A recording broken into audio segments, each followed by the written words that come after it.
Wait, so I haven't done a comic review in how long? Damn.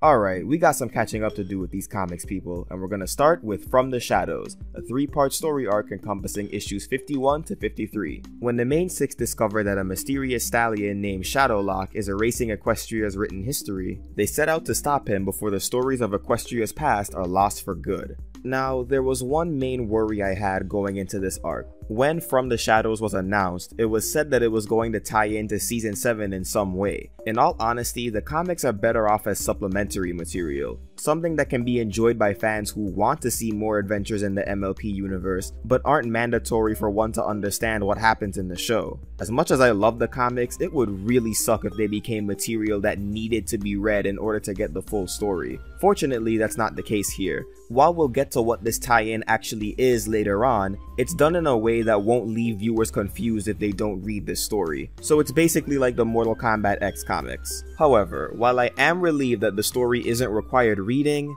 it still ain't that good. There are 2 major flaws here, the first of which being that the story is all over the place, and every issue does the same song and dance. The main 6 encounter Shadowlock, they're split up into groups and have separate adventures, they reunite and catch up with Shadowlock, issue ends. With the group being constantly split up and the story being forced to spend equal time on each pair, the arc ends up feeling very disjointed, making the middle acts of each comic feel like nothing more than filler, and the parts of the story that actually had potential, like its themes and villain, end up suffering because of it. Speaking of the villain, that leads to the second major flaw of this arc. The comics don't have the best track record when it comes to its original villains. The only ones that were good were alternate or corrupted versions of existing characters, like Nightmare Rarity or Reflected Celestia and Luna. The rest of them? They're kinda not good. And it's especially disappointing for Shadowlock because yeah, Shadowlock is terrible. He's way too overpowered.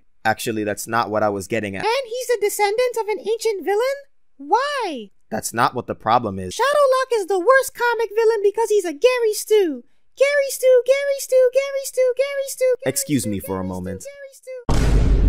Now, as I was saying, the problem with Shadowlock has nothing to do with his magical abilities or his origin. I actually thought he had the most potential out of all the original comic exclusive villains. His goals and motivations set him apart from the comic villains that came before him, and they help to drive the story's theme of history, how important it is to learn from the mistakes of the past, and that erasing them from existence doesn't mean that they won't happen again. But because the story instead tried to spread itself so thin by including all of the main 6, and constantly changing the focus of the plot between them, Shadowlock ends up being criminally underdeveloped. Having the story's focus be more constrained would have greatly benefited this arc.